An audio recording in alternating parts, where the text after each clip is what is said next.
అండి. నేనైతే ఇప్పుడు ఎండలోంచి వచ్చాను. ఎండలైతే చాలా ఎక్కువ కాస్తున్నాయి. ఇవాళ నేనేం చెప్దాం అనుకుంటున్నానంటే, ఎప్పుడూ కూడా మనకి కష్టాలు ఉండిపోతాయనుకోవటం చాలా పెద్ద పొరపాటు.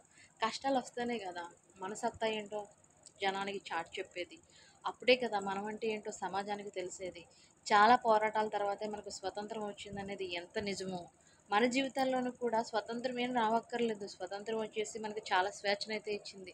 కానీ మన జీవితాల్లో సొంతంగా ఏదైనా చెయ్యాలి అంటే కొన్ని స్ట్రగుల్స్ అయితే వస్తాయి. మన కుటుంబంలోంచే, ఎక్కడి నుంచో అక్కర్లేదు. మన కుటుంబంలోనే చాలామంది అమ్మ నాన్న కావచ్చు, అత్తమామలు కావచ్చు, ఎవరైనా కావచ్చు. వాళ్ళకి మనకి పడదు. ఆ సందర్భం అలా ఉంటుంది అంతే. ఆ రోజు జరిగిన సంఘటనకి, పరిస్థితులకి ప్రభావం అయ్యి గొడవలు జరుగుతూ ఉంటాయి. అంతేగాని అదే తలుచుకుని అక్కడే ఆగిపోతే మాత్రం జీవితం అక్కడే ఆగిపోతుంది.